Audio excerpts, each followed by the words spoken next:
I'd like to start the meeting, the Conservation Commission meeting for May 30th, 2024. If there's anyone in the audience or online who wants to make a recording of the meeting, please let us know. We are recording this audio and video. So I'd like to open up the first hearing, the NOI for 15, oh, sorry. Don't forget to take a roll call.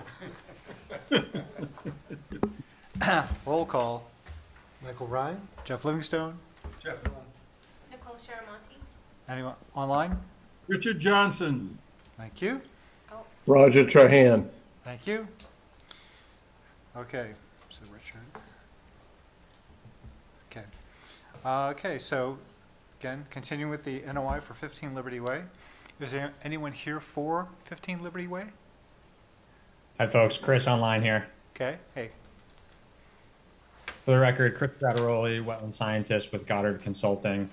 So I just wanted to hop on the call tonight, and as we're waiting for our next round of peer review comments, give you a couple of quick updates. We have inquired to the town clerk, as was recommended at the last hearing, to see if we could find any O&M plans, any permitting documents, anything of that sort for really to really elucidate any of what we're dealing with this project. The town clerk had nothing of the sort to provide to us. So at this point, the commission has all of the records, documents, et cetera, that we've been able to pull for this site or any of the sites in proximity. We have also reached out to Tom Rebula at Mass DEP. I've been waiting a couple of weeks now and haven't heard back from him, but we're going to keep trying, and hopefully we can get them to offer some sort of more concrete opinion or something of that sort. We've been kind of in discussions internally about altering our proposed stormwater system and finding other places on site or anything of that nature that we could possibly pursue to reorient or, kind of redesign. But unfortunately, it's a really tight site. We have a pretty shallow depth to groundwater, and the grades and soils don't exactly allow for a whole lot of flexibility in terms of where we can locate stormwater features. We're already maxed out on really what we can provide for subsurface infiltration. So that's kind of what gave rise to the need for this surface basin that we've been discussing. So at this point, we're really just waiting for Beta's next round of comments. We are hoping to set up a work session or something of the sort to really kind of put our minds together and see if we can come up with some new ideas, new ways that we can move this project along. So that's about the update that I have for you. I'm happy to answer any questions, but thank you. I'm going to let Brika, because I have a question for Brika, so Brika Lai. So there was some question about like the scope and fees. There's a third meeting, there's a fourth meeting request. What is the situation? Sure. So there have been 3 amended scope and fees provided by Beta. Okay. As of the last meeting, actually just this morning, I won't show it to the actual camera, but I received just a check. I'm assuming hand dropped off. It didn't come with an envelope or anything like that, a transmittal form. I'm assuming that's for the 3rd amended scope and fee. Okay. If you recall at the last meeting, I suggested that this actually wasn't paid, considering that the applicant has requested for a 4th amended scope and fee. Okay. When I inquired upon the applicant why they wanted to have a work session, it was stated that it was to determine the jurisdictional status of the basin. If you recall, that's not the appropriate place to determine that. That's Agreed. in front of you. Agreed. I would like to note and remind the commission that you actually ultimately make the jurisdictional status of the basin. Yep. So I do think Thomas Rabula's email that he emailed or sent to me and the voicemails that I provided to everybody do note that DEP has erred on the side that this basin is considered BVW. Right. So I just want to let the commission know that you have that power to make that determination regardless. Thank you, Chris, for confirming meeting with the town clerk. I had not received anything, so this is all new to me as well. Okay. So at that point, I defer to the commission on how you would like to proceed.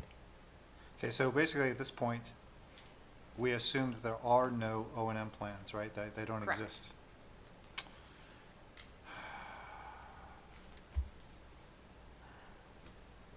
And you yourself haven't received any specific correspondence between the DEP and the applicant, correct? Not between them, no. No, but, okay, Correct. with you, between you and DEP, yes, but with them, Correct. yes. Okay.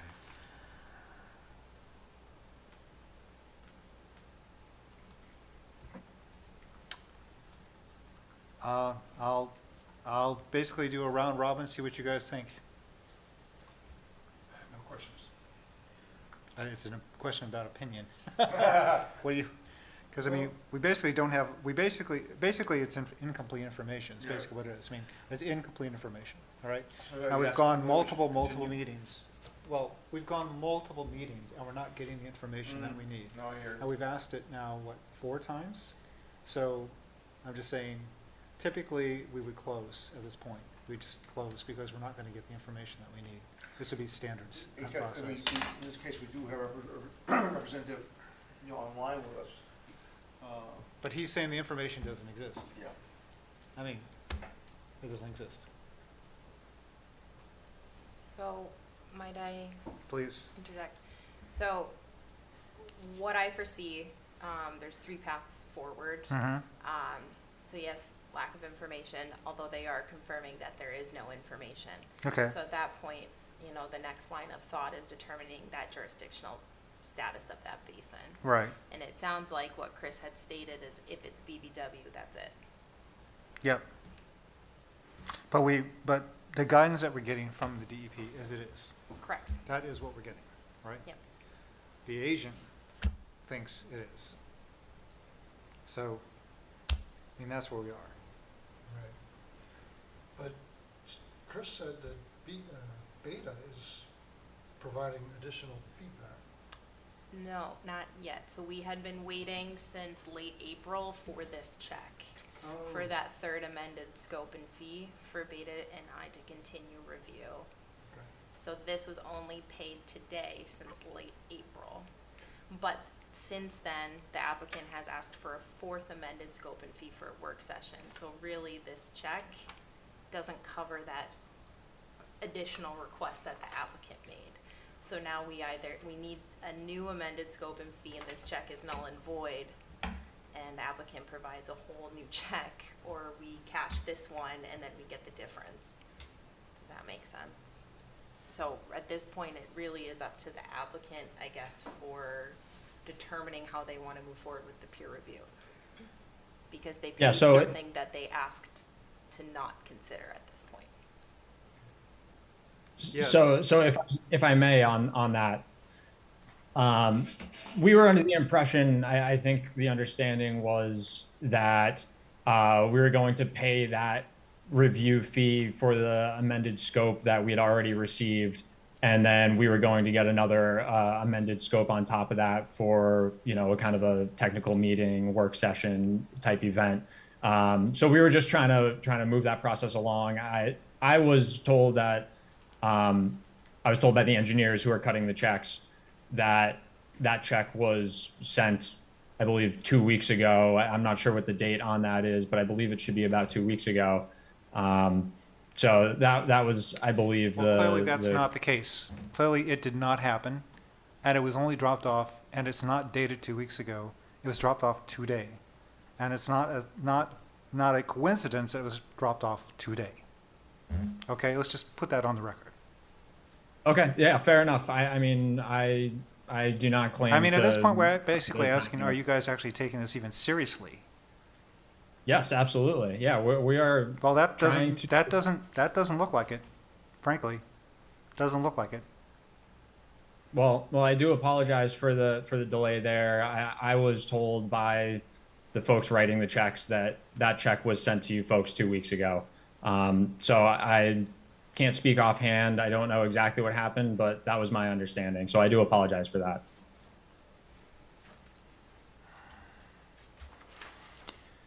So we're at an impasse because basically we have two authorities who basically are claiming BVW. You want a work session to discuss that. I agree with Rika, that's not the appropriate position or location to do such. That is a hearing question in front of the full commission. So we would not be granting a technical session just to discuss whether or not it's going to be jurisdictional or not. We're not going to be doing that. If that is the objective of the technical meeting, we will not have that technical meeting. I just make that clear, okay? That's Okay. not how we work. Understood. Understood. So, I have a question or a comment. Any further decision on this, how are we going to go forward on it? The DEP is declared this a BVW, if I may have pronounced that wrong. So where are you going after that? Right. You said there's no other room on there to do anything. that's my point. That's exactly my So point, we're Richard, yes. just- We're dead in the water. We're dead in the water, yeah. So are we going to I mean, I don't see a reason to continue it. kill the whole That's the plan? point. That's the point. I think this is just kicking the can down the road for eventual denial because it's already been ruled by DEP what it is. And they've said they can't do anything about it. Well, sorry. If we're going to be consistent with other applications, that's how it falls out. There's no area for compromise on this. So we're put in the position of having to 86 a complete project like that. I can see that that's not going to, I don't know, that doesn't set well with me. I think that there's got to be some way we can compromise a little bit to satisfy the issue here. I would definitely like to look into what we could do to do something to make it work. I mean, this started out as a basin to catch stormwater, and through nature and not paying attention to it, it turns into a BVW. And we have had many, many projects in Franklin over the last decade that have come up for the exact same reason. Because what Certainly, happens is that certainly. construction gets canceled or stopped or something like that, and the sites lay fallow for years, and then suddenly people want to pick them up. So, and we've always, every time, we've been very consistent.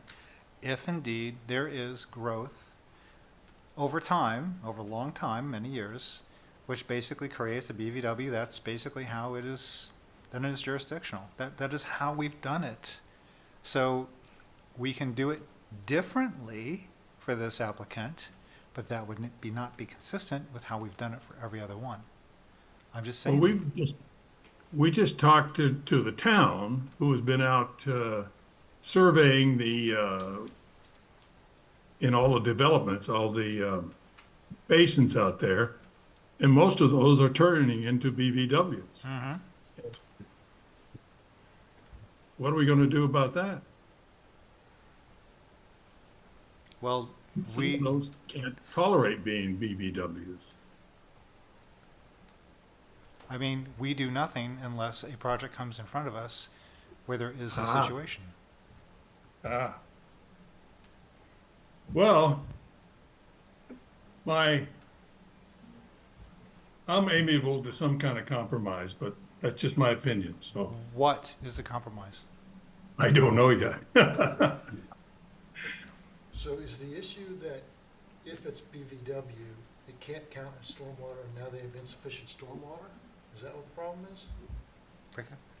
That would be a question for the applicant. One suggestion could be subsurface. I haven't heard that be proposed at all. So then it would be under the parking lot. So there is, Yeah, so- there's one option, Richard, for you. There's good. I think Yeah. we need to Sorry. have more options here, or we're gonna back ourselves into a corner. We already have. Yeah, so I'll just speak to that for a second, if I may. We do already have about half of the infiltration capacity that's required proposed as subsurface infiltration. We have a pretty shallow depth of groundwater on this site, so it's tough to really expand that system beyond what's currently proposed. So that's kind of where that stands on that front. I would also just add, I understand the commission's prerogative regarding protecting BBW and IVW under the town bylaw. We understand that. We just are trying to find a way to move forward that improves a dilapidated stormwater system and we believe provides a strong benefit to the stormwater management on the site and in the industrial park as a whole. So again, understanding the commission's prerogative there, we're trying to find a way to make this work for everybody. Chair So Livingston. maybe I don't remember, but have we been presented with a revised, this is the best we can do, look at what plan to address the stormwater issue?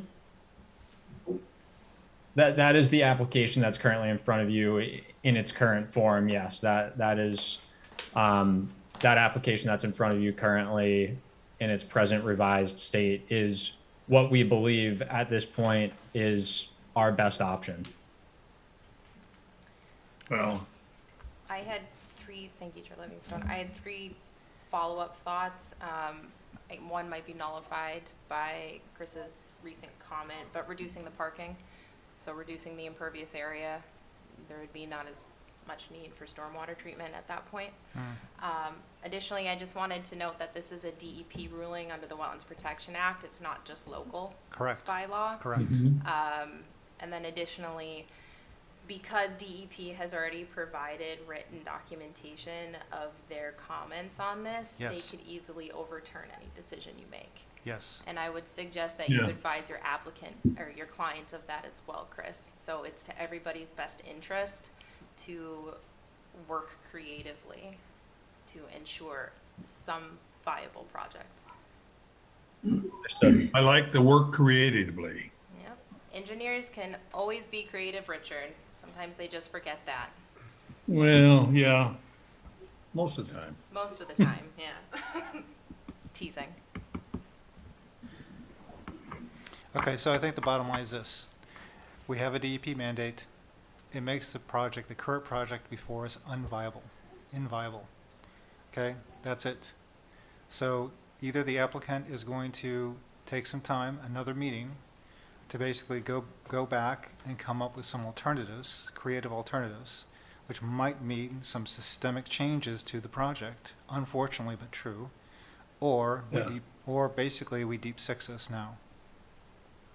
I mean, that's kind of where we are. Yeah. So it's really up to the applicant. We're basically looking forward to what the applicant wants to do at this point. Understood. At this point, I think we'd like to request to continue this to Okay. your next available hearing date, and I will bring this back to the team with the understanding that we really need to make some substantial changes here to avoid these issues entirely. Yes. Yeah. We're between the rock and a hard spot here. I understand. Yeah, I know, and we're trying to make this work for everybody, but completely understanding your position. I think we're all pretty clear about where we stand right now. So Good. I think we need some changes here, and I'll have to break that news to the applicant. Yes. Okay. All right. Is there anything further from anyone? What do they want to do about the check? No. So the question, for the record, I don't know if it picked up, No. was what we do about the check. At this point, if it was okay with the commission considering, the opinions that I heard tonight, that maybe we just put this on hold. Beta doesn't need to continue their review I agree. of the project as it No, stands. I agree. since we- Yeah. It doesn't make any Yeah. sense. They're just going to waste their money. Perfect. Yeah. Okay. So with that, Chris, if you could please let me know what you would like, what your client would like to happen with this check, whether we void it out internally or if it gets picked up again. Sure thing. I'll ask about that. Perfect, thank you. Okay. Anything else? Any other questions? Any other questions online? Are Nope, I'm No. set. Are there any comments or questions from the All set. audience in the gallery or online? Okay, there being none, I'll take a motion to continue. I'll give you a motion to continue the NOI for 15 Liberty Way to 2 weeks, which would be June 13th. June 13th at 7:01. Second. Okay, Continue? continue. Continue. Abstain. Richard? Continue. Both, okay, both, everybody, continue. Thank you very much. Thank you. Thank you for your time, folks. Okay, all right. Thank you, Chris. Okay, now we'd like to open up the NOI for 121 Grove Street. Ah, Okay, Exhale.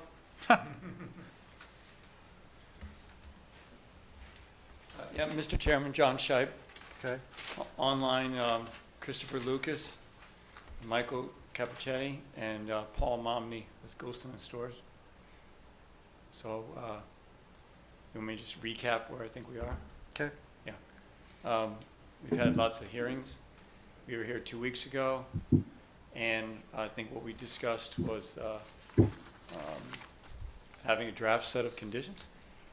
And thank you, Bricolai, committed to providing a draft to us by Thursday of last week, and we received those, so thank you.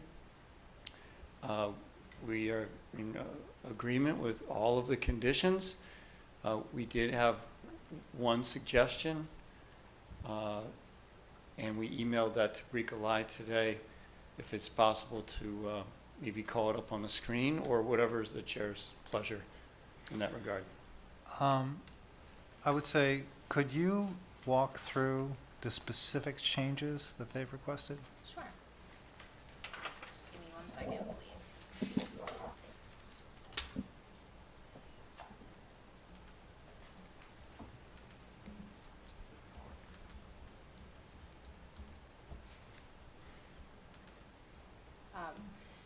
Perhaps it would be prudent to ask to have all commissioners seen the draft conditions. Do you have, I have them in front of you. If you haven't, they should be printed out. For those on Zoom, they're in the Google Drive. Okay. Right here. Perfect. I have seen them and read them. Perfect. Okay. we're good. That way I don't have to Right, to read read the mine whole off thing, and right, then- right, yeah, yes. yeah, yeah. Okay. Okay. So there are three areas, I think, right, if I remember correctly, yes? Three? Yes, maybe about 4. So there was a change to condition 53. This one I'm in agreement with, as it just provides temporal parameters for the SWIP inspections. So the language changed from the applicant shall conduct inspections once every 7 calendar days, so on and so forth, to starting with the commencement of construction and continuing until the completion of all construction activities at the site. The applicant shall conduct inspections once every 7 calendar days, so on and so forth. 57, the changes here, I will read the condition and then I'll note where the changes are. So 57, based on current site conditions, should the existing underlying material / substrate within the existing stream bed where stream daylighting is proposed not be suitable, or the depth of fill is deeper than anticipated, the applicant shall notify the conservation agent and/or the commission and provide a stream substrate specification for review and approval. Change not to be unreasonably withheld, conditioned, or delayed. Conservation agent and/or conservation commission change reasonable approval must be granted prior to the continuation of work. So the changes in that were not to be unreasonably withheld, conditioned, or delayed, and then reasonable approval. 58, similarly, the applicant shall provide depth to groundwater information with the replication area to the conservation agent and/or commission to demonstrate that the proposed grading will result in estimated seasonal high groundwater levels occurring within 12 inches of the final surface elevation. Conservation agent and/or conservation commission approval change not to be unreasonably withheld, conditioned, or delayed must be granted prior to the continuation of work. So again, that change is not to be unreasonably withheld, conditioned, or delayed. 59, I'd like to note for the record that 59 language was taken directly from a response letter from the applicant and their project team. So wetland replication and stream daylighting efforts shall be completed per this order of conditions prior to the issuance of certificate of occupancy. An as-built plan and letter from the presiding wetland scientist certifying the successful completion and installation of the wetland replication and stream daylighting efforts shall be submitted to the conservation agent, shall be submitted to change and approved by was taken out. So the approval from the Conservation Commission and Conservation Agent was redacted. Submitted to the Conservation Agent and or Conservation Commission no later than 5 days prior to the issuance of a certificate of occupancy. What was taken out is that parameter set forth in 310 CMR 10.554B, which is under the Wetlands Protection Act, was redacted. Additionally, let me just open up my copy of the conditions. Condition 60 was changed. So we had drafted for condition 60, parameters set forth in 310 CMR 10.554B must be met prior to the issuance of certificate of occupancy as conditioned in, and then in conjunction with special condition 59. So that was completely redacted to having been vetted via the submittal of the NOI review and comment at public hearings and reviewed by the commissioners, peer reviewers, the work will fully comply with the parameters set forth in 310 CMR 10.554B. And then one additional change to condition, well, did you want me to continue? Please, yes. Chair, okay. So one additional condition that at the request of Chair Livingstone and I trying to navigate this sizable project was condition 63. Should the 121 Grove Street property be sold prior to the completion of the replication areas and or the issuance of a certificate of compliance, the applicant, Fairfield Residential Company LLC, Fairfield Grove Street LLC, shall notify the conservation agent and or commission between 14 and 30 calendar days prior to sale closure to schedule a technical review with the buyer and conservation agent and or commission to ensure compliance with this order and successful completion of the replication areas. So, to be clear, 63 would be a compromise because of the parameters that were taken out in paragraph or 60. Basically, so basically if 60 goes out, basically the compromise position is 63, which we think is reasonable because we understand, again, we're trying to be reasonable here. We understand that this is a project involving a property which more than likely will be sold, and that essentially that will then, if indeed there are things that are still being monitored, the buyer will then be responsible for that. We want to make sure that the buyer understands that provision. We are not saying, we could say, but we have not said, that you have to wait until the end of the 2-year period, right, which is the review period for the growth, to basically establish occupancy. We think that was too draconian, so the compromise is fine. We just want to make sure that whoever buys the property, if someone buys a property within 2 years, understands what they have to do. And that understanding is essentially a 3-way meeting to make sure that everybody is on board. That I think is a fair compromise. So then basically you would withhold the COC but not the COO, right? Until the end of the 2 years. Therefore, the property would not be hung up. It could be sold. People could live there. It's not a problem. And yet there still would be the monitoring plan up until the end of the 2 years. That is the suggested compromise. Yeah, it sounds good, and it sounds very reasonable. Before I agree, You'd have to get it reviewed, yes. yeah, well, I don't know, we haven't. No, you haven't seen it. Haven't seen Yes, it. Yeah, yeah. No, I was just asking. We get this, yes. Yeah, you have to see it, right. You have to see it, you're going to want it reviewed. I just was explaining where this came from. Oh, it's very logical, and I understand Right. it. Okay, but just what we're trying to do. Yeah. okay? We're trying not to tie you up. We're trying not to alleviate that and come back such that you can still do your business And yet, our mission, our objective is still also maintained. I understand. I think you gathered our concern regarding the 2 years. Yes, Thank right. you. Perfect. I right, think we it's a totally good, get it. I think it's a good idea. Totally get it, okay. So, that's fine, I think that's fine. I don't think there'll be a problem with that, again, with the review, but, let's talk about the other things, so the other things do give us pause because it's basically stripping, oversight and control on the specific stipulations from Concom.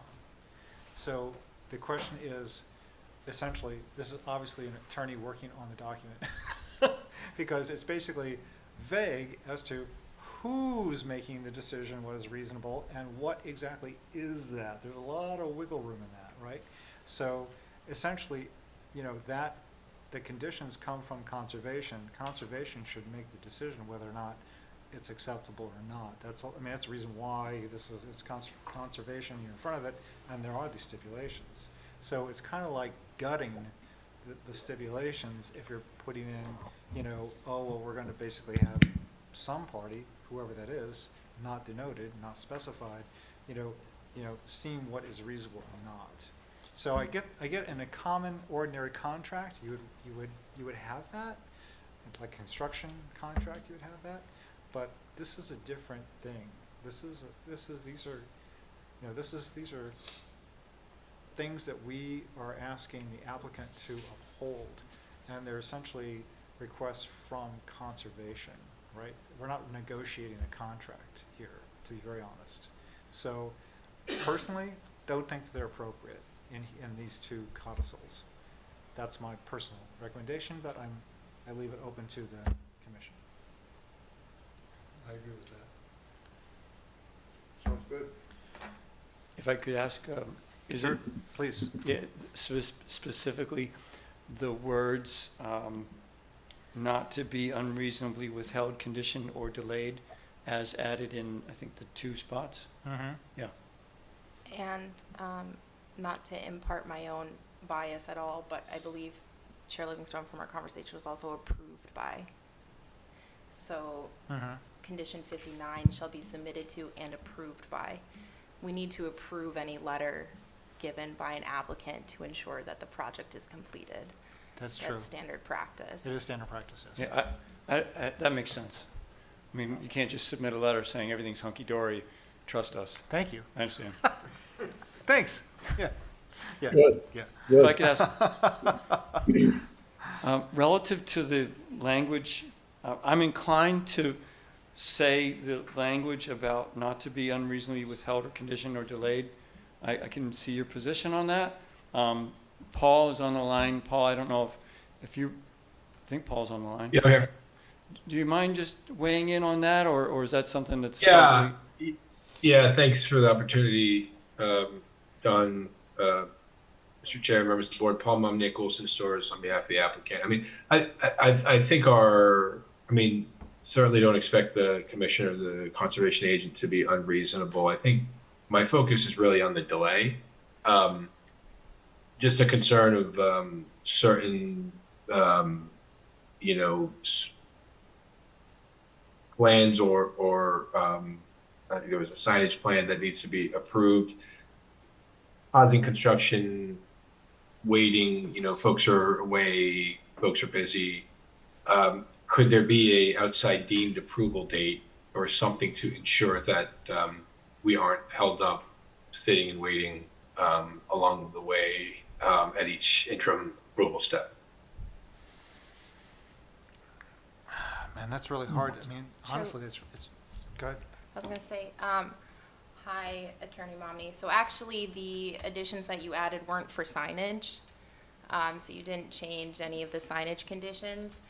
The approvals were for work within resource areas, which is also standard across the board. Right. So it's underlying material and substrate within the stream bed. If that needs to change, that needs to be approved, right? We're the officers of that and of the Wetlands Protection Act. So that would be stripping the commission of their edict, in my opinion. And then additionally, the depth to groundwater information. So we need to know that as well, especially if it's changing for replication areas. So, I mean, those are things Fair that. enough. in I'm any just curious if- in any standard, like, public hearing, you would be approving anyways, Right. so. That's fair. I'm just, again, respectfully wondering if there could be a sort of, just to set some guidelines as far as long as you think would be necessary, but just to sort of set guidelines so we can have an understanding Well, of, see, of so the problem is that you're asking us to be definitive, and we absolutely, I mean, anything can happen. We've seen these projects. I mean, anything natural and non-natural can happen. You have to understand, there is no rationale for this commission to want to delay anything. We want things off our docket. We do, we really do, right?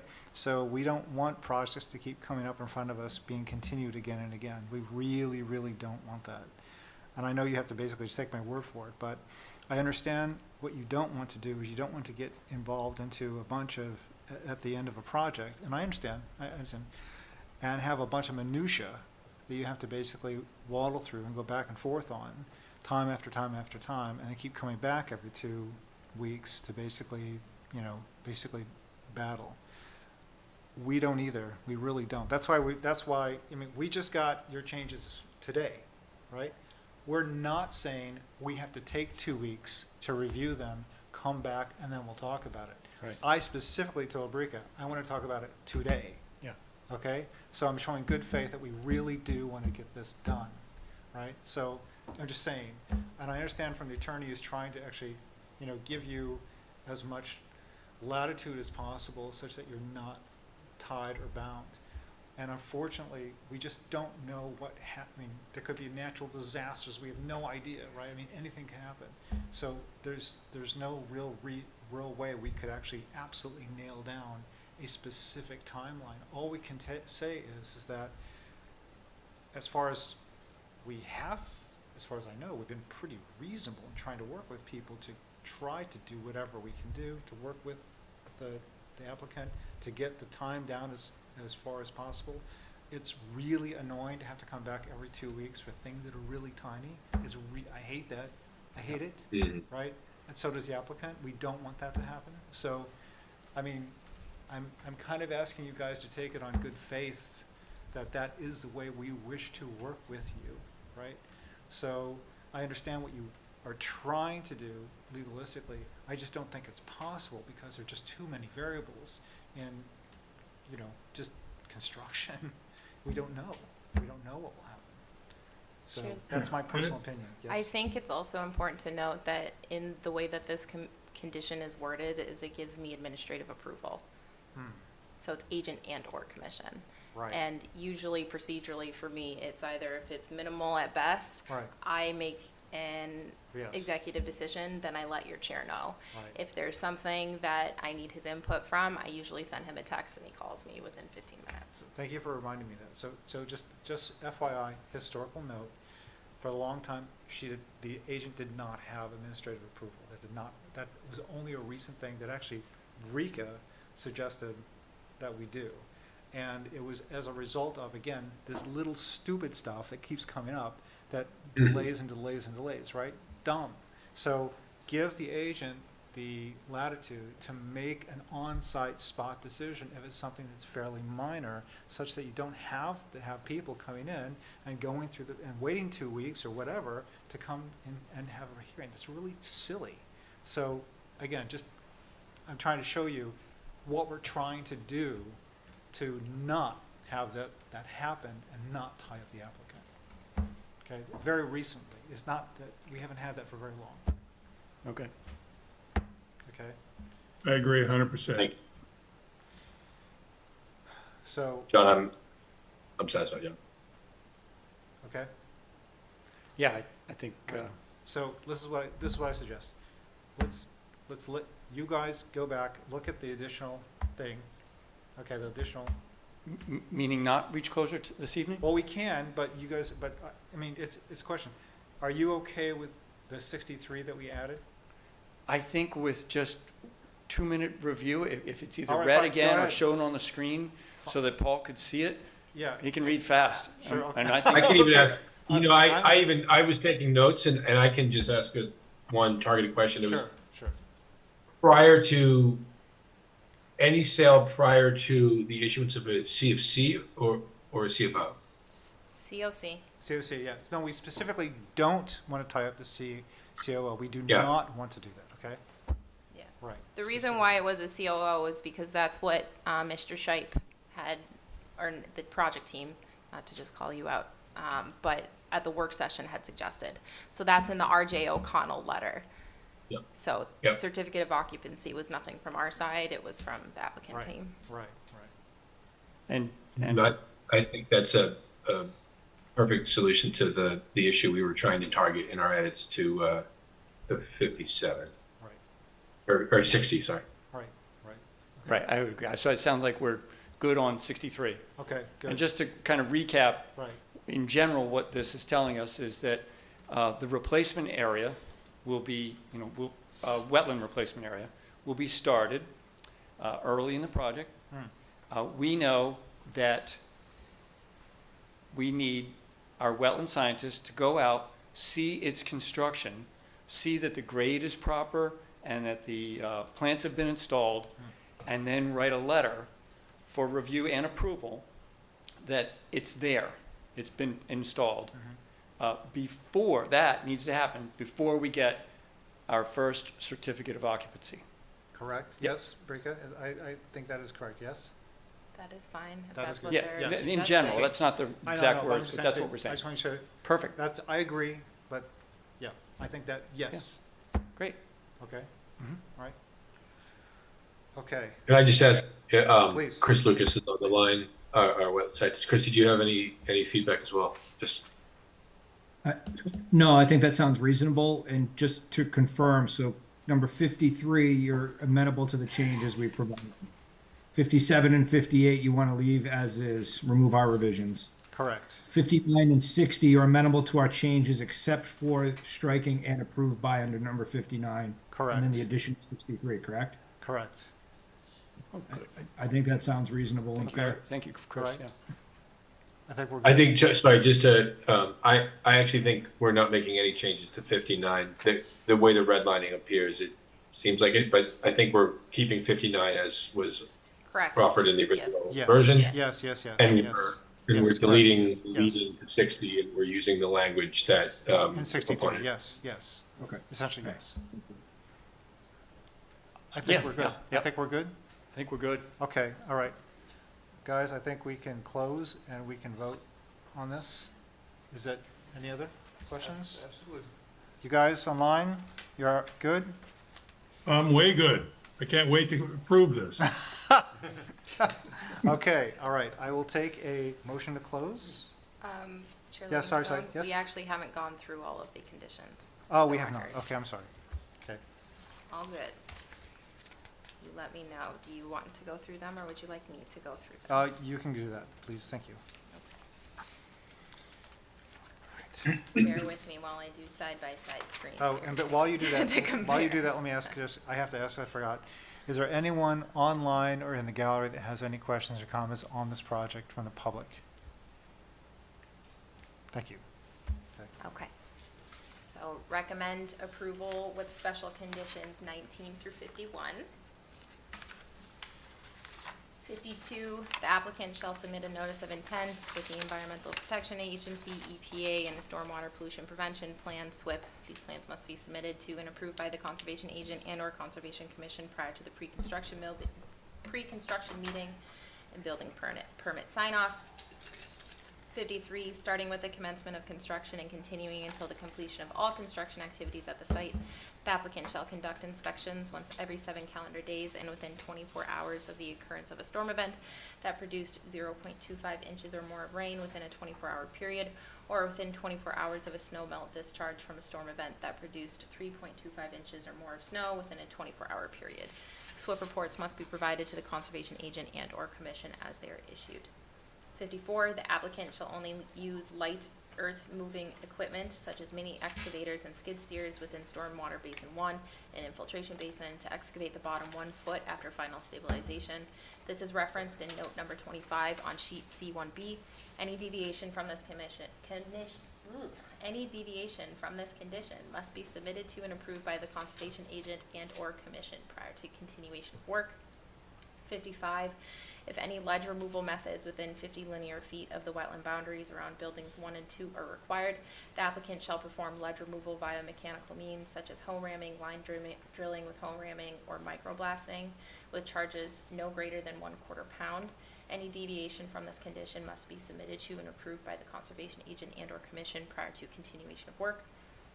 56, in conjunction with standard special condition 45, the applicant may modify the proposed water control, i.e. dewatering system, based on site conditions, i.e. dry/drought conditions, present at the time of construction. Any modification must be immediately submitted to and approved by the conservation agent and/or the conservation commission prior to any subsequent dewatering or water control.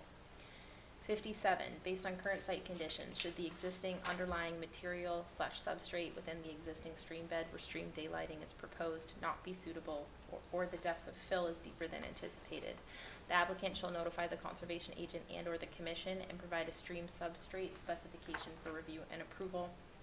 Conservation agent and/or conservation commission approval must be granted prior to the continuation of work. 58, the applicant shall provide depth to groundwater information within the replication area to the conservation agent and/or commission to demonstrate that the proposed grading will result in estimated seasonal high groundwater ESHGW levels occurring within 12 inches of the final surface elevation. Conservation agent and/or conservation commission approval must be granted prior to the continuation of work. 59, wetland replication and stream daylighting efforts shall be completed per this order of conditions prior to the issuance of certificate of occupancy. An as-built plan and letter from the presiding wetland scientist certifying the successful completion and installation of the wetland replication and stream daylighting efforts shall be submitted to and approved by the conservation agent and/or conservation commission. The language for this condition was provided by the applicant and their project team in their peer review letter dated May 10, 2024. 60, having been vetted by the submittal of the NOI, having been vetted by the submittal of the notice of intent, NOI, review and comment at public hearings, and reviewed by the commissioners, peer reviewers, and conservation department, the work will fully comply with the parameters set forth in 310 CMR 10.554B. 60.1, the surface area of the replacement areas shall be equal to that of the area that will be lost. 60.2, the groundwater and surface elevation of the replacement area shall be approximately equal to that of the lost area. 60.3, the overall horizontal configuration and location of the replacement area with respect to the bank shall be similar to that of the lost area. 60.4, the replication area shall have an unrestricted hydraulic connection to the same water body or waterway associated with the lost area. 60.5, the replacement area shall be located within the same general area of the water body or reach of the waterway as the lost area. Well, aren't we striking 60? Nope, changing the language for 60. Sorry. That's Right here. okay. Okay. Let's go 60, 60, let's become 63. Okay. 60.5, the replacement area shall be located within the same general area of the water body or reach of the waterway as the lost area. 60.6, at least 75% of the surface of the replacement area shall be reestablished with indigenous wetland plant species within 2 growing seasons, and prior to said vegetative reestablishment, any exposed soil in the replacement area shall be temporarily stabilized to prevent erosion in accordance with standard U.S. Soil Conservation Service methods. And 60.7, the replacement area shall be provided in a manner which is consistent with all other general performance standards for each resource area in Part 3 of 310 CMR 10. 61, the applicant shall submit an operations and maintenance plan to and receive approval from the conservation agent and or conservation commission prior to the issuance of certificate of occupancy. The operations and maintenance plan shall provide clarification on a mowing schedule within and or near replication areas and native buffer zone areas. Contact information for the property manager shall be included in the operations and maintenance plan. The applicant, 62, the applicant shall provide examples and proposed locations of signage around the replication areas and native buffer zone areas to refrain or limit maintenance disturbance to these areas in perpetuity. The applicant must submit the signage examples to and receive approval from the conservation agent and or conservation commission prior to installation. The applicant shall install signage prior to the certificate of occupancy. And 63, Should the 121 Grove Street property be sold prior to completion of the replication areas and/or the issuance of a certificate of compliance, the applicant, Fairfield Residential Company LLC / Fairfield Grove Street LLC, shall notify the conservation agent and/or commission between 14 and 30 calendar days prior to sale closure to schedule a technical review with the buyer and conservation agent and/or commission to ensure compliance with this order and successful completion of the replication areas.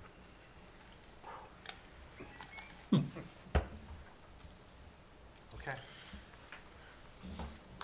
One motion to close? Motion to close. I'm sorry, but I do have a question now. Go ahead. So I have notes from last time that we wanted to make sure we got conditions for three things.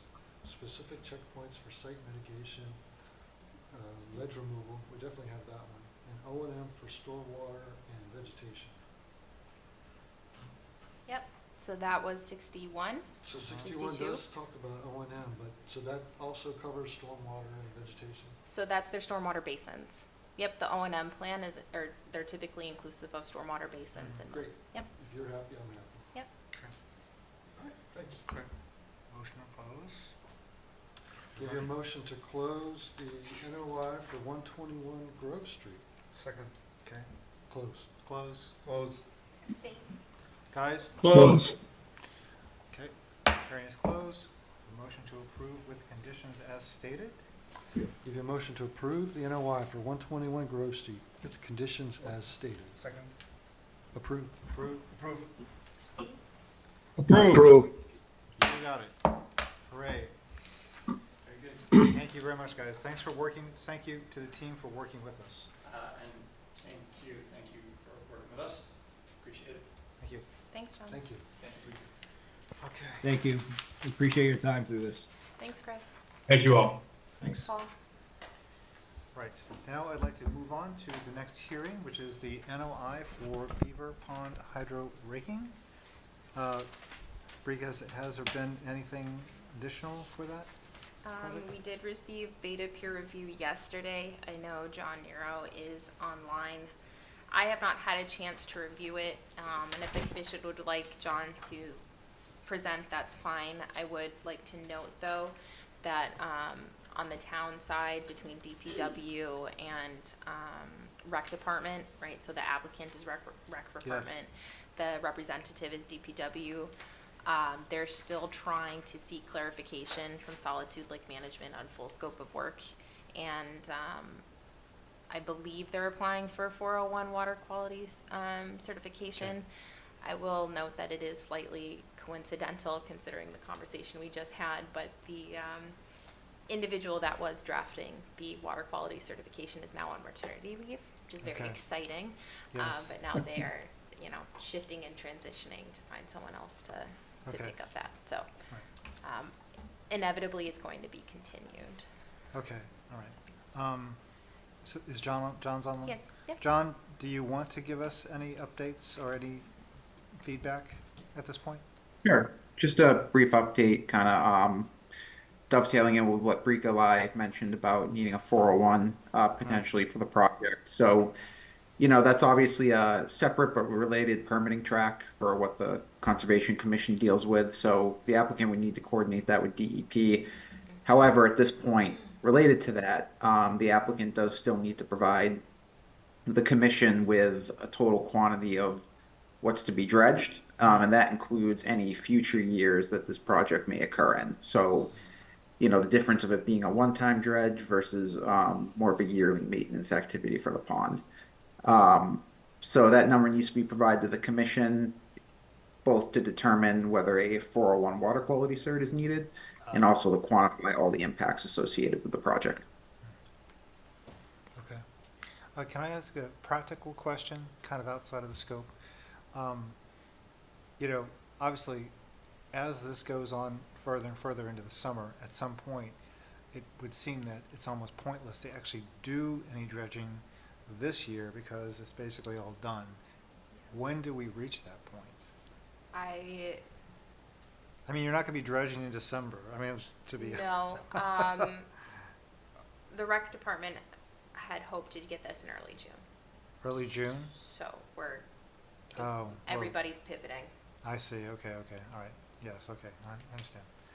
Okay, and now the water cert, does anyone have an idea, just as for informational, does anyone have an idea how long a process that can be? It would include MIPA, which is at least 45 days. Wow, okay. So, John, I mean, I'm sure you applied for more than, I haven't applied for a 401 WQC here in Mass, but Yeah, I would say, you know, the review times are unfortunately can be long, based on, you know, some staffing issues at the state level that everyone's experiencing right now. But I'd say generally, you know, your 401, you're looking at anywhere from, say, you know, 4 to 8 months, and that's including running Oh, the really? system currently, if Okay, that's needed. okay. Yeah, Okay, so, it can be in the lower end for simpler projects, something like but this. still, I would be- mean, clearly it's not Yeah. gonna happen this summer. I mean, the Correct. summer's out, yeah, right? this year's that's not- done. It's done. It's done. Yep. Okay, that was really the Yep. question. No, Okay, it's done. understand. Okay, thank you, that was very helpful, thank you, John. I guess looking for a motion to continue? We have a motion to continue the Beaver Pond hydro raking to June 13th at 7:02. Wait, before you second, is there anyone in the audience, in the gallery or online who has any comments or questions about this project?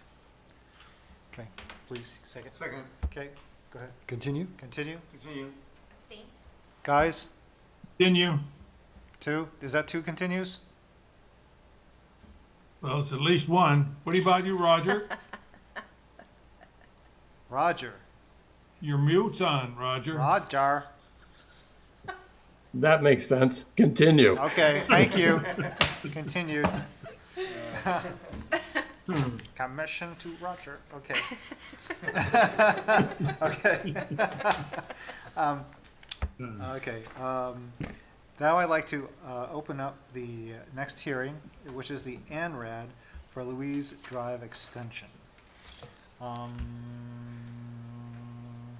So there's a note here about a WPA Form 4A. Did we receive? got that. We did receive Yes. this. Okay, excellent. Okay. So, Mr. Chairman, yes, Pamela Longobardi is here on behalf of her parents, Joanne and Paul Longobardi. okay. Our engineer is online with Zoom, so Okay. if you people have any questions, please pick her brain. Okay, thank you very much. Thank you. Bricolai, I think, what's the situation? I think we're Oh, pretty much we done. are ready to get this one out too. Yeah, I think we'll- Oh, I'm excited. Yeah, I mean, I don't see that there's any, right? Yeah, I think there's nothing outstanding There's at this nothing, no, point. there's nothing, that's it. It was just the form and that was it, It was yes? just the form, yeah. Okay. And I have that and it should be Okay. signed, so. Do the commissioners have any questions? Any questions about this? No? Is there anyone in the public that has, No. anyone in the public, in the gallery or online, have any questions or comments about this project? Okay, well then, I guess I'll take a motion to close the hearing. Chair Livingstone, would you like Yes. me to state the findings? Oh, please, I'm sorry, yes, Yep, okay. thank you, yes, These are much shorter, yes. so. Okay, fine. yes. Yes, Just please read the findings into the record, thank you. Just real quick, Yes. yep. So the findings for Louise Drive Extension, map 339, lots 9, 13, 14, 15, 16, and map 349, lot 2 in Franklin, Massachusetts. Findings were isolated vegetated wetland, flag series A1 to A15, A16A, and A17 to A23. Bordering vegetated wetland, flag series B1 to B41. Banked intermittent stream flag series SB-B1 to SB-B4, SB5 to SB16, SB-B17 to SB-B19, and SB20, and land underwater coinciding with banked intermittent stream flag series SB-B1 to SB-B4, SB5 to SB16, SB-B17 to SB-B19, and SB20. Thank you. You're welcome. Okay. Okay, so with that, I'll take a motion to close. Mr. Chairman, I can Yes. get a motion to close the NRAD for Louise Drive Extension. Second? Second, okay, Close? close, Close. close. Guys, Close. Close. close, hearing is closed. Now I'd like to take a motion to issue the ORAD with the findings. Issue the ORAD with the red findings read into the record. Give a motion to issue the ORAD for Louise Drive Extension with the findings that have been read into the record. Second. Approve? Issue. Issued. Approved. Issued. Issue. Issued. Guys? Issue. Issued. Thank you very much, Approved. guys. Good. Great. Done. Okay. Now, I'd like to open up the next hearing, which is the NOI for Tri-County Regional Vocational Technical High School. Anything new for Tri-County? We received revised materials from them, May 21st, May 23rd. So I'm still reviewing them. I know Beta's still reviewing them. So sizable packet, and the applicant did request a continuance. Okay. Is there anyone here from Tri-County or anyone online from Tri-County that wants to make any additional updates? Okay. Is there anyone either in the gallery, in the public, or online from the public that wants to make a comment or has any questions about this project? Okay, there being none, I'll take a motion to continue. Your motion to continue Tri-County Regional Vocational Technical High School to June 13th at 7:03. Second. Okay. Con- Well, Continue? continue. Continue. Abstain. Guys, Continue. Continue. continue. Thank you. Okay. Okay. Now I'd like to go to the next hearing, open up the next hearing, which is the NOI for Prospect Street Access Drive. Bricola, I think we received some DEP comments on this project, yes? Correct. Could you summarize them for us, please? Sure. Could I read it? Sure, you can read it, sure. You can, Okay. Sure. Just You can- easier sure. if it's scripted for me. So we did receive a DEP file number and a DEP comment. DEP commented that the submitted project fee under category 2 appears to be insufficient for the proposed project, as the proposed work involves construction of a roadway not reviewable under 310 CMR 10.533E and not associated with construction of an unattached single-family house. For those that are new to the fees under the state, they are based by category for the scope of work. Okay. So what they're saying here is that the fee that was provided and the box that was checked under category 2 is not actually what the proposed work is. All right, well, basically, the project doesn't fit into that category. Correct. Yes, okay. Fee category 3C would therefore appear to be more appropriately characterize the project. The applicant should therefore submit the remaining balance to the town and Mass DEP or provide additional information which would support application of the category 2 fee. WPA Form 3 indicates that the project is not subject to the Mass Stormwater Standards, as the project represents a small residential subdivision of 4 or less units. However, based on project plans, the proposed subdivision located within Bellingham, which will be accessed via the proposed access roadway under review as part of this NOI, is in excess of 9 units. The applicant should therefore demonstrate full compliance with the Mass Stormwater Standards. Okay. So, based on the insufficient application regarding state and local filing fees, if the commission recalls, the applicant has not provided fees for local Right. filing at all. I did email DEP on May 21st, Thomas Rabula, as well, to determine if the request for superseding order of condition is nullified, and or if the commission may begin review of the project. Alternatively, the commission may close the hearing due to lack of information, as the project was filed March 27th, 2024.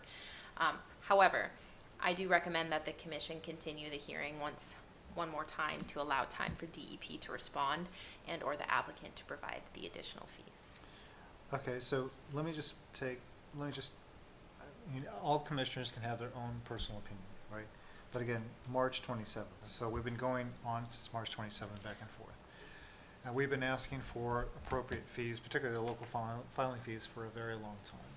So my personal opinion is I'm fine to continue one more time, and only one more time, to allow the DEP to respond, because I do think it's important for us to understand whether or not the superseding order still sits or not, because the forms were filled out incorrectly and the project description and narration is inconsistent with the forms and with the fees.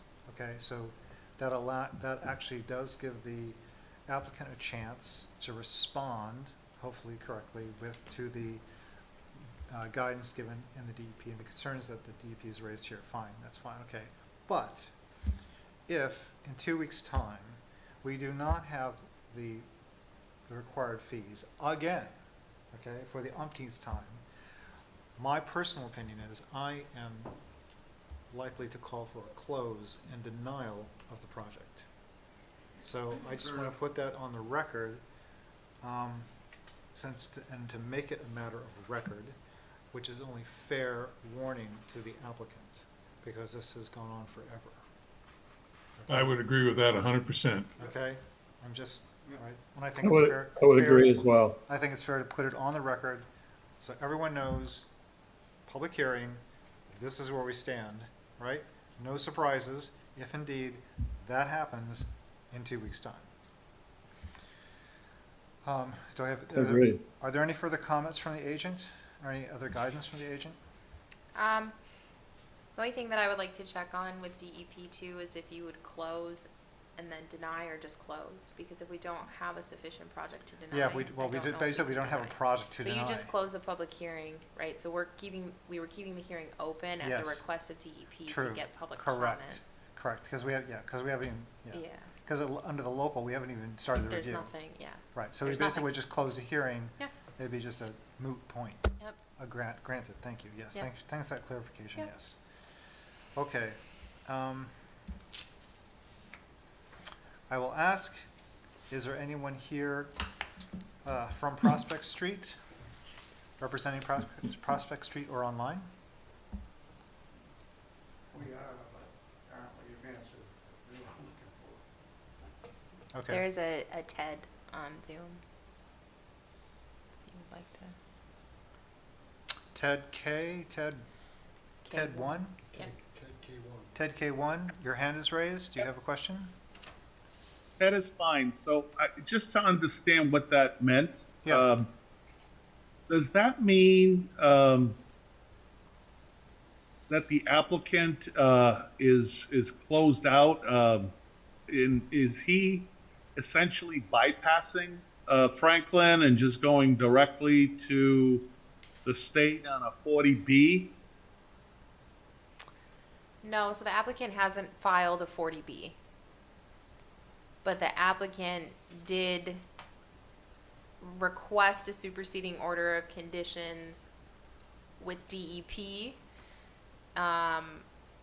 In my opinion, without putting words in his mouth, but believing that he was going to DEP also to circumvent intentionally or unintentionally local bylaw. Right. However, the caveat to that is that the applicant never paid local filing fees.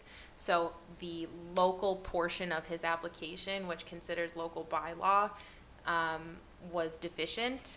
So DEP would only be reviewing the Wetlands Protection Act, and the commission is still eligible to review local bylaw. Right. So there's a stipulation in the regulations that the commission has to open a hearing within 21 calendar days, unless the applicant provides agreement that they're okay with that. Waiving that 20. Waiving that. Yes. We won't get into the backstory of this, Right, but sure. so what now DEP has provided comment on is that on their end as well for their application, it's deficient. So that means that the stipulation of 21 calendar days hasn't even started. So essentially, there is no project to review because it's all deficient. The whole project, on both local and Yes. wetlands, so state and local, both now are deficient, right? So that also means that there is no 21-day clock, it hasn't started. But that also means, think about it, if the superseding order was based upon, specifically, Franklin not adhering to the 21 days, which is what it was based upon, that was the legal rationale to get the superseding order. If, logically, the clock has not yet started, ergo, how can you have a superseding order against the clock? So what Brika has said has asked the DEP exactly that. Wait a minute, you just said that the project is deficient and the clock hasn't started. But you previously gave them a superseding order because they were beyond the 21-day clock, or frankly, was beyond the 21-day clock. You can't have it both ways. What is a DEP? So more than likely, DEP is going to come back and say, no, no, no, the superseding order is nullified now that we realize that the application is deficient. That clock should have never been started. Ergo, the superseding order should have never been applied. So essentially, it's a complete and total reset, 100%. Understood, thank you. Okay. Wouldn't it be silly on the applicant's behalf to not refile and pay the de minimis monies in the next 2 weeks? I appreciate you saying they're de minimis, Ted. I used that word the other day with a resident, and he asked me what it meant, so I said it wasn't de maximis, so that's good. That's good. I'm a CPA, so I know a little Right, bit okay. about law. Perfect. So Ted, the history of this project, and this is my opinion, has been replete with things that don't really make a lot of common sense. So we don't have any expectations one way or another of how things will fall. And so we're trying to be very careful to, and that's why I'm saying, we're trying to be very, very careful of laying out everything on the table and being as completely transparent as possible with the interactions we've had with DEP, our personal objectives, what we might actually plan to do in 2 weeks' time. So there's no question, because we've been beaten up by the applicant for a lot of things, some of which, in my opinion, aren't real. And so we're trying to avoid that happening again by being as absolutely hyper-transparent as possible. Thank you so much. Certainly. I think that's pretty much where we stand. I'm willing to take a motion to continue unless there's some feedback So, as to what to do. Just a comment. So we issued an enforcement order about 2 weeks ago. Yep, that's not for this NOI. That's Right, not for this. correct. No? Correct, Okay. correct, Okay, then, correct. no question. Okay, so, So, Mr. Chairman, does this stop the developer from proceeding on this particular project? Well, he has to permit, so it doesn't, no, he is still has every right to provide the additional fees right, and continue. right. But if you drive by that project, it appears that work is ongoing. Not on this site. So there are two projects that he's proposed, and this is what has muddied the water. Right. So there's projects from a few years ago, which is an 11-lot subdivision. Yep. Yep. Now there's the 156 or however many units it is, right? Right. So that is what this NOI is for, Right. because the previous project right now is in the legal system. So I don't play football, but would it be like a Hail Mary, right? Like you're going, or he's calling an audible, or I don't know. So he has this project. That is where work is happening right now, which is where the enforcement order is from. That is separate from the parcel for this NOI. However, it is the same land in Bellingham. Right. So the roadway that he's building, going from Prospect Street off into Bellingham, Yep. is he has an enforcement order to stop Correct, that construction? correct. And the house that's built, you can see right beside that road, Mhm. it's just to the left of it. And to the right. That also has a cease and desist order on The that house being built now, Yes. that's no longer his property. That is under Marcelo Alves, so that has been permitted. That has an existing order of conditions, which is deficient on construction reports, but that's besides the point. So, yes, was a Lou Petrosi plot, permitted for, sold, separate.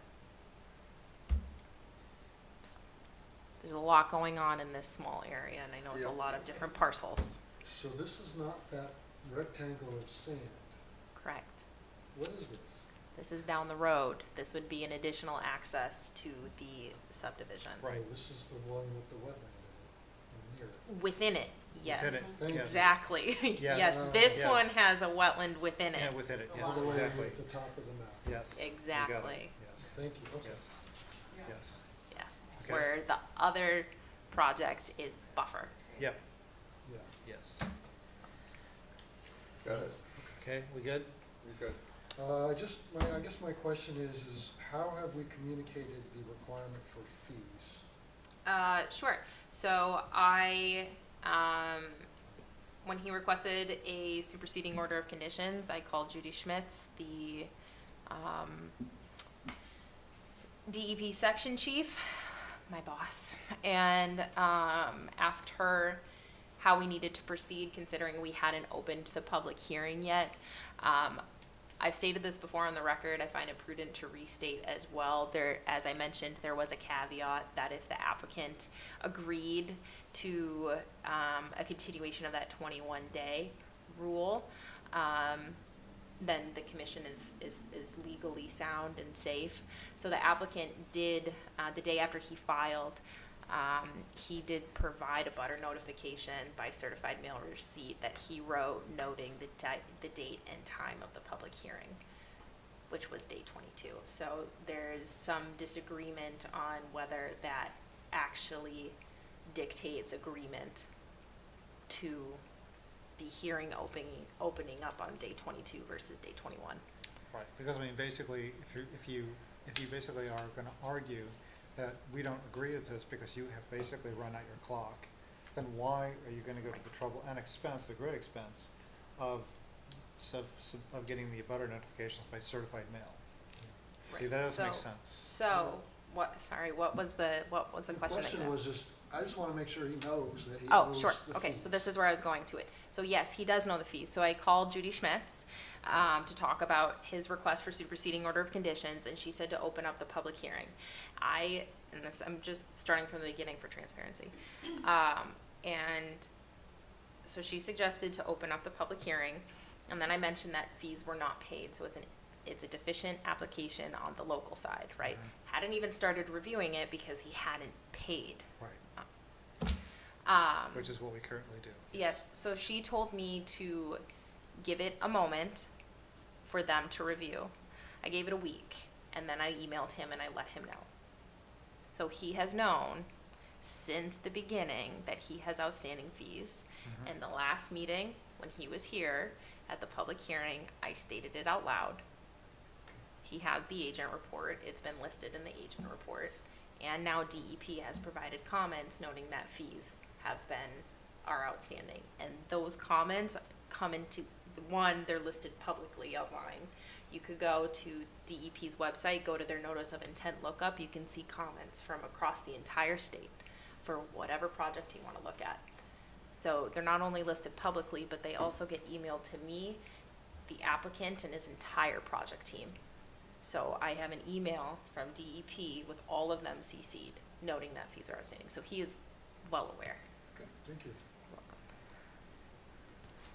Yes. Dave Nichols, Blackmont What, Street. please? Again, we have to take minutes, so They can you can't approach hear the from mic? back there, the minute Oh, taker, 'cause- so we right, need 'cause the the- microphone. The sorry. microphone is for the minute taker.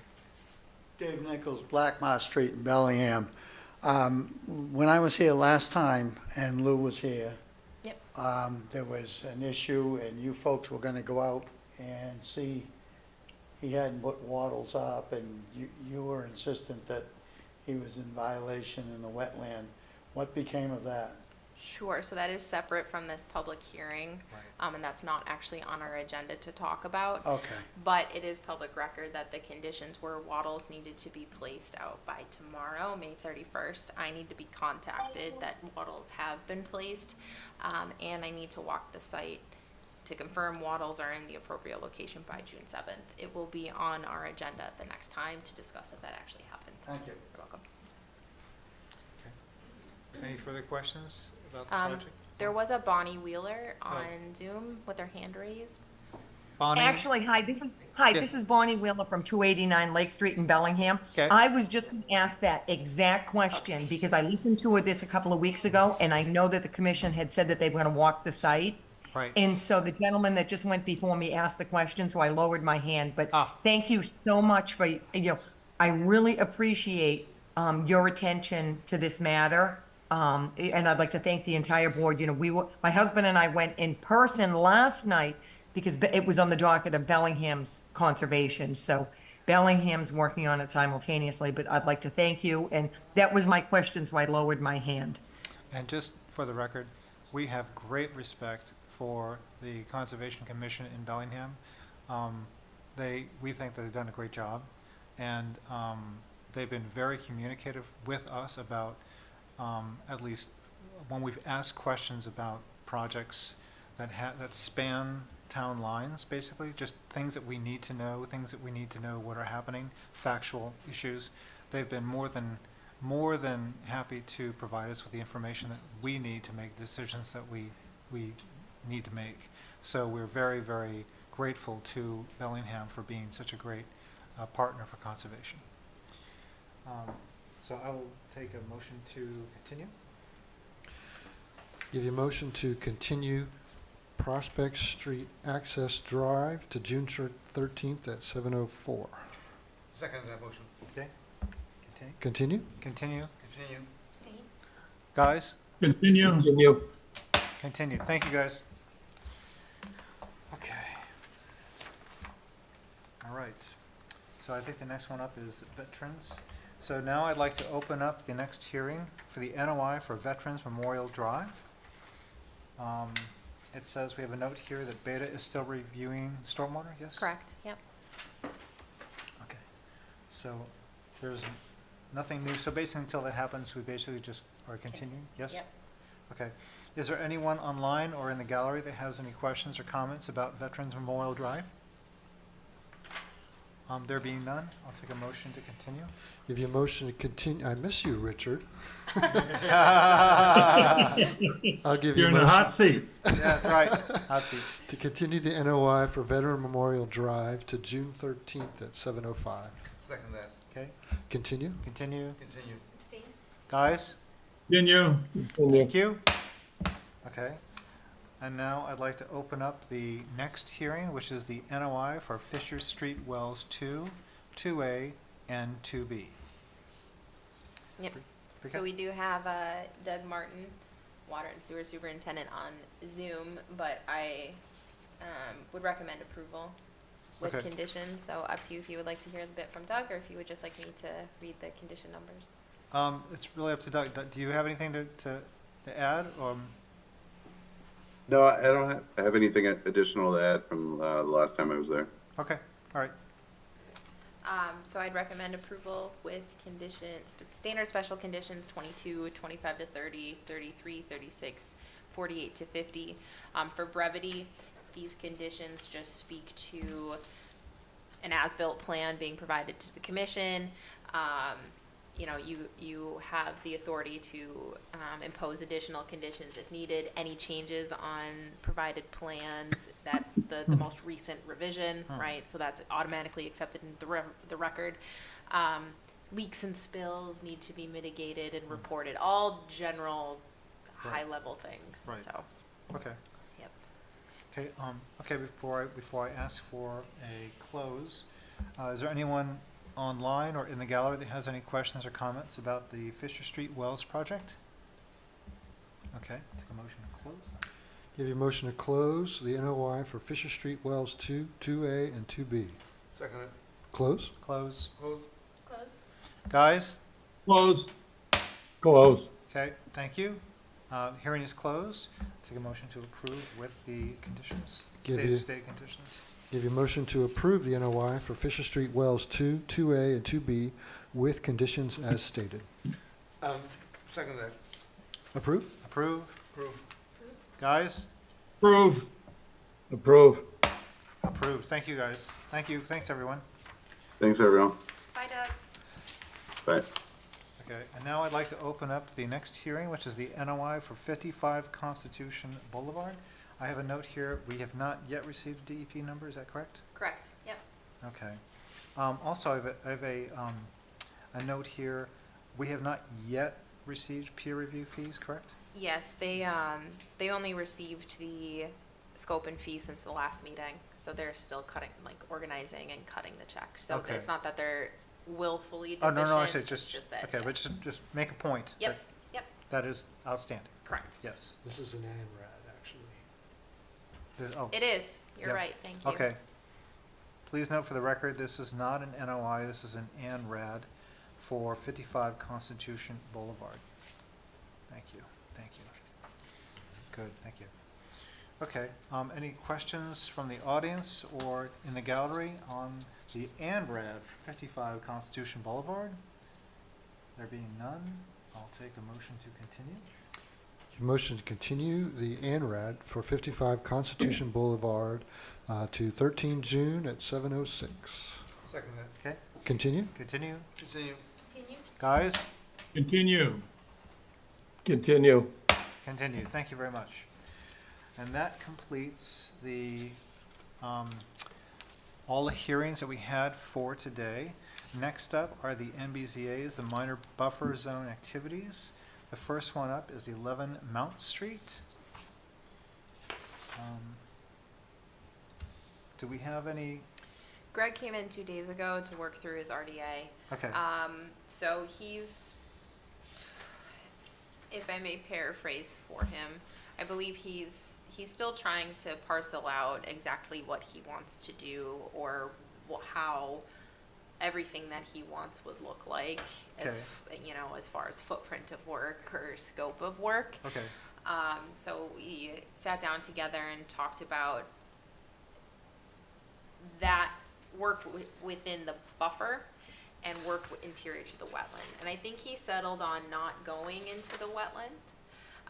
But I did suggest he fill out the RDA anyways, Okay. because he is, I think, if I may speak plainly, he's going to chase the invasives. So he's not ripping invasives out, he's going in with loppers.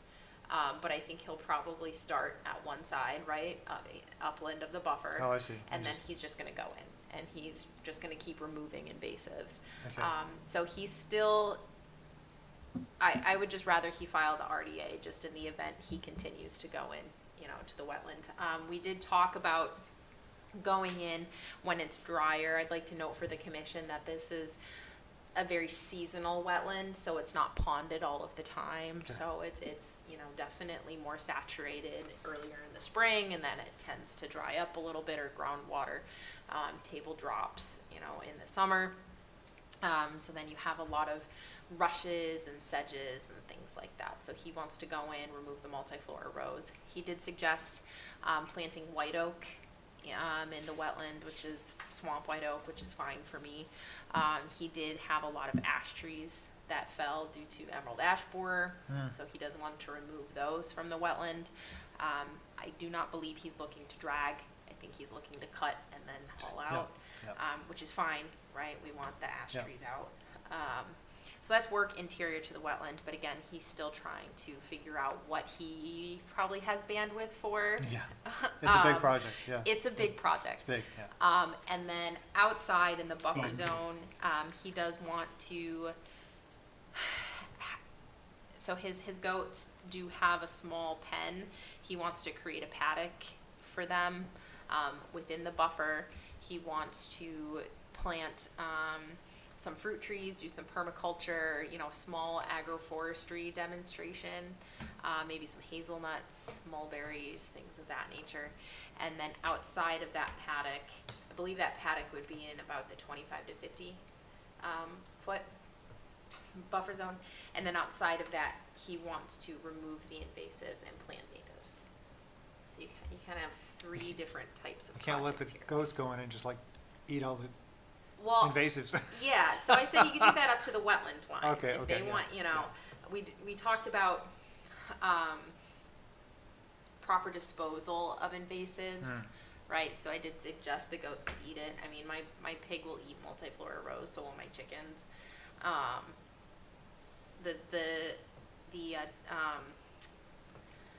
Oh, it's been a long day. The Oriental bittersweet, maybe not so much, because that spreads very easy. So then we talked about, you know, solar baking them and burning it come burn season. So He's ruminating Okay. on things. Okay. It's a goat joke, ruminating on things.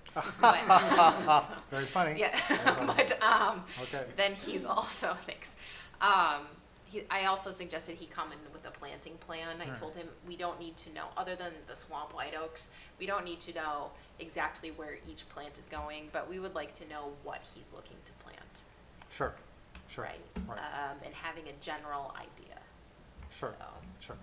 Yep, fair. so he's working on it. Okay, okay. Okay, Oh, and then additionally, just because this is a restoration project, if you recall, previous Chair Gallagher had thought of the idea of excluding filing fees for restoration type projects or people that want to Yes. plant natives, because Yes. that's an initiative, right? yes. But Mr. Surdy, the property owner at 11 Mount Street, really wanted to pay the $50 to file the MBZA, so I waived the $100 fee for the RDA. Okay, thank, yeah, that's fair. Yep, thank you. Yep. Now, it says here it says that recommend continuous, but it's not a hearing, right? Yeah, it's an MBZA. But do we have to vote on continuing? I don't think so. Well, he hasn't provided a narrative. Right, so I Like, mean, there's really nothing to continue yet. That's true. I mean, you just keep it on the agenda. Let's keep it on agenda. That's Yep, fine. Okay, yep. Okay. Good, everybody? Yeah, Excellent. everybody? All right. Good. Let's go on to the next MBZA for 36 Jordan Road. And this is a sad tale, yes? Yes. I don't know if someone from the applicant is on Zoom. Is anyone from 36 Jordan here? Online? I really hope they are. I don't think so. Well, then with that, I wouldn't recommend an approval because there were a few things I'd like to discuss. Okay. In front of the commission.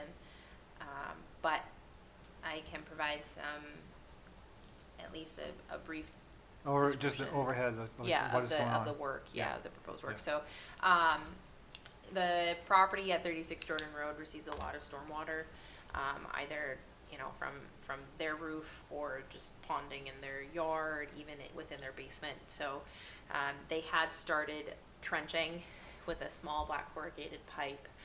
Small is relative. It would be about like a 5 to 6 inch. I might be wrong on that. Pipe. It's the blue nodes and then the arrows coming back and then into the blue square there. Okay. So they did start the trench and laying the pipe, which is when I received a call. That's neither here nor there. So I requested that the property owner file a minor buffer zone activity. Why they're filing a minor buffer zone activity is because this trenching and the discharge location of the pipe is within buffer zone. There are wetlands on the south west portion of 38 Jordan Road. It's more of like a seasonally flooded red maple forested wetland, and then there's a wetland actually farther back behind 36 Jordan. Okay. So concerns here is obviously directing untreated storm water to a wetland area that's not treated. I will note that the majority of it's not coming from the road, right? It's not coming from the Right. driveway. Depending on the roof material, that can actually have some pollutants, but for the most part, it's just diversion of water. It is a single-family home. You know, single-family homes are exempt from meeting stormwater standards, but that doesn't necessarily mean anybody can just discharge water towards a wetland. Right, right. So what the commission has conditioned in the past is that there's some sort of treatment at that discharge. The Like a rain contractor- garden or something like that. rain garden, yeah, the contractor stated riprap or like a leaching field. I personally, and this is me standing up for the homeowner a little bit, I think we could be more creative with that and do a rain garden or, you know, plant some nice sedges. I asked him Something if that was more his s- wife more likes to aesthetic, garden. more Yeah, aesthetic, like you yeah. can Yeah. be creative with Yeah. it. So that was the discussion that I wanted to have with the property owner. But unfortunately they're not here, so I will send them a message. We And might just, yeah, I want to say for the record, I mean, we've said this before, for anyone who's actually listening to the meeting, it really is important for, if you are on a hearing, even if you think it's going to be continued, if you are the applicant, it's really important to appear in front of the commission, because you just never know what questions might arise. So I always urge people very strongly to try to make it to any meeting in which their application, or have a representative make it to their meeting for, in which their application is being discussed, potentially, or even continued, because again, you never know what questions might arise, just as a measure of good practice. Okay, I don't think there's anything more than that. We'll just leave that on the agenda for next time, yes? Okay. Yes. And now we go on to the next MBZA, which is 86 Palomino Drive. This was a tree removal, yes? Yes. Looks like Mr. John Betterman is on the. John, are you online? Yes. Mr. Chairman, we're seeking the commission's approval of our need to cut a wetlands tree. This is the story of a tree that had been struggling and leaning out of the woods for several years. We braced it, hoping that it would become strong enough to sustain itself, but this spring the braces buckled and the tree was leaning precariously, so we became concerned about damage to property or personal injury. Right. I provided some photos. I guess you're showing them now. Thank you. So we contacted the conservation agent on May 14th to better understand our obligations and options in that regard. And she granted emergency authorization to cut the tree due to safety concerns. When we removed the bracing, the tree hit the ground, facilitating its removal. So as requested, the stump was retained in place. And yep, there's a photo of that as well. Thank you. With that, I either ask for your approval of our actions, or I'm happy to answer any questions anybody may have. I think it's pretty obvious. I mean, just, yeah, that would, nearly 7-inch tree coming down on a small child is not a good thing. So, yes, we all very much agree with this. So, There were tears shed. I have to say that not everybody in the house is as relieved as you that the tree is gone. Can I make a side tangent? Go ahead, yes. Real quick. So Roger and Michael, you might appreciate this. So John, what you could do is you could drill some holes in it, and then you'll get some solitary bees probably nesting in there. Otherwise, if you recall me talking about my own bee in Berry Grove, my bee houses are on stumps. So I built square planter boxes, and then I have a post coming out of it, and that's what my bee house sits on. You can include it in your habitat, just as a side comment. Okay. Thank you for that. You're welcome. Does Free anybody, advice. does anybody have any questions? I mean, it's pretty obvious. Straightforward. Yeah, straightforward. You guys online, any questions? No? Yep. No, We're good? No. good to go. Okay, yeah. So can we just get an approval for the MBZA? Yeah, you're ratifying. Ratifying, Yep. yes, for 86 Palomino Drive. Ratification, would we like to do the ratification? Mr. Chairman, I'll give you a proposal to ratify the MBZA for 86 Palomino Drive. Second, Okay, ratify? ratify. Ratify. Ratify. Guys? Ratify. Okay, thank you very Ratify. much. Thank you, guys. Thank you. Thank you all. Thank you. Okay, I think the next thing is the COC for 39 Blueberry Lane. That's the replanted, the dogwoods? Yes. Yes? Replanting dogwoods. Okay. And as far as we know, that's fine? It's fine. Okay. Any questions? I don't think so, right? Okay. So we get approval for the COC for 39 Blueberry Lane? Give you a motion to approve the COC for 39 Blueberry Lane. Second. Approve? Approve? Approve. Guys? Approve. Approve.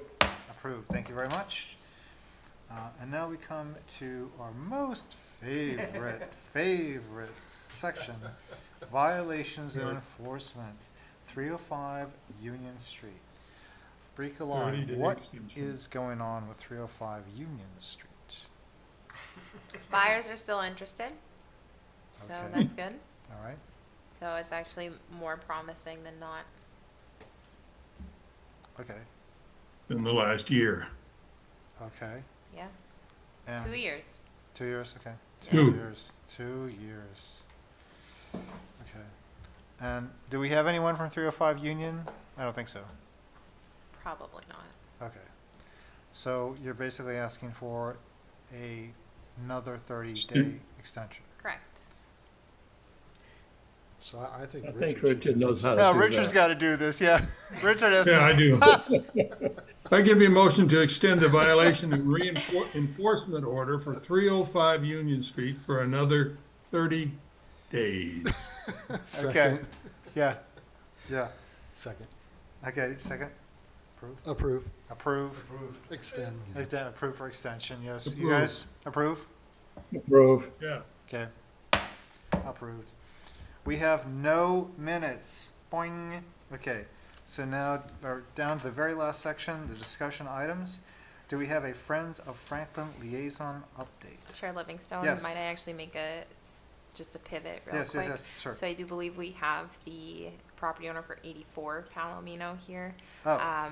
So unfortunately, it didn't make our agenda due to the timing of needing to make our yes. agenda, but Okay, because he's here, yes. what I would suggest is maybe we just talk about a path forward, and then next time maybe we could do a permit modification if needed or something like that. That's fine. Sure, Okay. sure, sure. Okay. So, yep. Good evening, everybody. I Sure. really appreciate. First time I'm here to visit, and I don't know how you guys are spending long days Mm. because I came from work. Already I'm feeling sleepy. So I have applied for the permit to move my shed and also put the fence. So it is I think the buffer area. But I forgot to put I wanted to clean because when I moved the shed, I saw the small plants. I didn't cut any big plants. It was just maybe 1 diameter, 3 or 4 feet plants. I removed a couple of them. And I also got some fill, not to put there. Immediately in my property, where I have the grass, I see some low area. When it rains, I see a lot of water standing there. So that this year actually we had a rainstorm, power cut. I saw the water in basement. So that's the first time I bought a house after 13 years. So I thought because the water is coming backwards to the home, so I thought I will just put the fill there so that water goes to the woods. That's the only intention. Okay. So the bricklayer said, stop the work, come to commission. So Right. that's why I'm here to. So is this like an MBZA filing? Well, so that's what I wanted to bring in front of the commission. I'm not suggesting we be overbearing for people that just want to level out their existing lawn, right? But, what I would be concerned about is, an MBZA was filed to move a shed and to install a fence, which was permitted and is permittable. And then upon my site visit, there's some land alteration and vegetation removal and even substrate outside of where fencing would need to be, right? Or Okay. leaf litter, and I know leaf litter is a bane to everybody else, but it does provide function. And,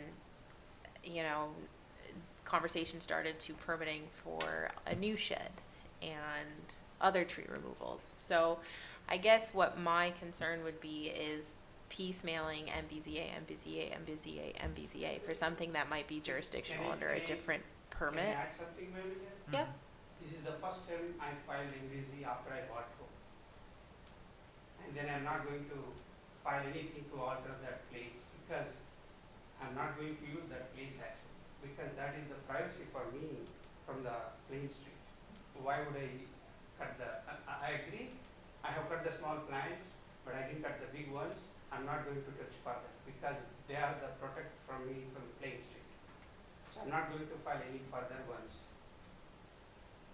Okay. I promise that.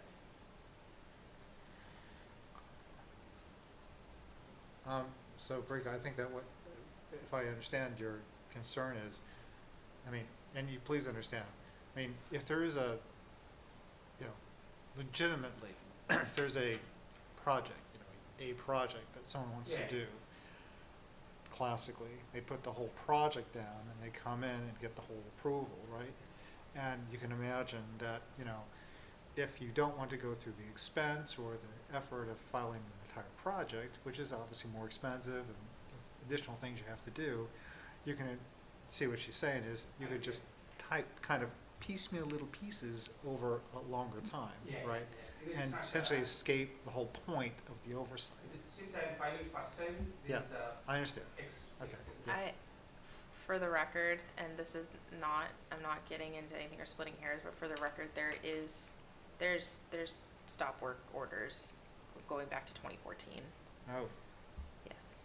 So I have those, and it's the same property owner. I can give the explanation. So when I purchased this property, before signing the purchase and sale order, I researched it. So I then found that there is a wetland. So I didn't buy the property. I reached my realtor. So when I reached my realtor, she reached town agent that time. So that I got a mail from town agent, not the paper, saying that your property doesn't have the wetland, you can cut the trees. So I forgot to bring that. Based on that, I have cut the trees, one or two. Then immediately the conservation agent changed, so he gave me the notice to stop the order. So I have to come here and then explain, and I have to go to the administrator. I went to again couple of times. That's where they said stop it. After that, I didn't cut any trees. So that was the reason. Actually, I didn't voluntarily cut it. So I had a mail from the conservation agent, but I was told it was wrong information was given to me. So that was the story. Okay, well, just for my recollection, do you by any chance remember the names of the two agents? I can put the name. The second one, Lady, actually. the first one was a lady. Yeah, The second one was a 2004. man. Yes. That was George. I think so. George. 2013 was the lady. I didn't even Oh, meet her. okay. I understand that. You were there? Oh, okay, yeah. Yes, I was there. Oh, okay, yeah. Yep. You know, I bought the house after 3 months. I had to go to the head. Oh man, it was nightmare. Mhm. Knowing that experience, I wouldn't do anything wrong. Can I just say, there was a reason why that person was not here very long. Oh, okay. Yeah. Okay? Yeah. So, I'm not surprised. If something like that happened, and it was that particular agent, I am not surprised. That's all I want to say. Yeah. No, So, I mean, I just for the record. No, that's fine. I mean, we've Okay. had that happen, for example, to Elm Street, Yeah. where the property owner was incorrectly advised that he Right. had no resources on site, and then I Right. was driving by and went, "What is happening Right. over there?" Right. Okay, And so then that's- there yeah. were resources on site, Right, so okay. Okay, that's so, happened. but we're just asking you to please be mindful Yes. of the concern Yes. about, supposed to, Agree. okay, please, okay, Next that's, time I will be detailed enough Yeah. if I do anything, but I'm not going to do anything with that. okay, So whatever right now I have the fill only in the grass area, I'm not going to fill there and Okay. just put the fence because I have the habit of gardening. yeah, So I'm waiting Okay. to plant them, so that's why I come here. Mhm. okay, all right, So with that, then I would suggest a permit modification okay. to include the other things and future Yes. things that he would like That's to the do. easiest thing. And That'd then be that the can be easiest thing next to do. time on the agenda. Yeah, okay, So- all right, so 2 weeks' time, just work with Brika to Yeah. make the necessary modifications, come in front of us, review it, done, Yes. okay? Can I have a question? Yeah. Can I put at least fence now? Because I'm waiting for Yeah, the. that's fine. Oh. Yeah. I'm okay because with that. Right, I just have- make sure everything's on it, Yes. so when you come in, you can put, that's it, that's it, Yes. Thank you. Okay. Thank you very much. Yep. Thank you. Thanks. Good night. okay, all right, on to the commission, discussion items, do we have a Friends of Franklin liaison update? I don't. Yeah, I owe everybody an email still from about 2 weeks ago, Okay. but I'm looking to host a turtle habitat cleanup day relatively soon. I might have a future intern, or I will have a future intern, hopefully to help me lead that. So that'll be exciting. Is that for the summer? Yeah. Okay. Is Rex coming back? No. That's Rex too is bad. gone. Rex went to boot camp. Oh. Ah, So he is he's out. But so there's that, and then yeah, that's Friends of Franklin Conservation. Okay. How about master plan liaison update? I have nothing for Megan, Okay. but I know master plan is going through their goals. So as my position, I went through all the master plan goals and provided my comments, and they're off running with that. So that's what I have for master plan. I would just like to point out one comment from our, in regards to our former excellent commissioner. We're very happy to see the Children's Museum everything happening there. That's great. It's an amazing success story, huge.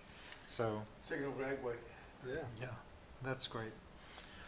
Great use of that building, Yeah, actually, absolutely. terrific. Do we have, okay, so next thing is the Natural Resources Protection Manager update. Yes. So not much to mention on that front, other than moving forward with Maple Hill and Schmitz Farm master plan, Okay. not the master plan for the town.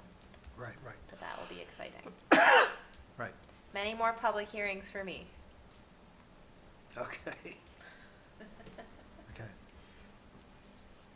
Yeah, was that the CPA, they approved the 150,000 Yeah, for we each did. of them? We did, yeah, we did. Yep. Yep, so we're working with Beta, of course, to work out scope and fees. So right now we're just in the concept design plan and outreach. So, yep, but that 150,000 each is for the whole project itself, so construction and all those things. So. Right, yeah. People are, yeah, there was absolutely no resistance to funding that. Everybody was very positive on that. CBC. Okay, I think that we've come to the end, unless anyone has anything else. I think we can vote to close. Any other comments or questions, guys? Anything? No? Okay. Motion to close. Second? Close. Close. Close. Close. Guys, Well, thank you. Thanks, everyone. Recording stopped. The recording has stopped.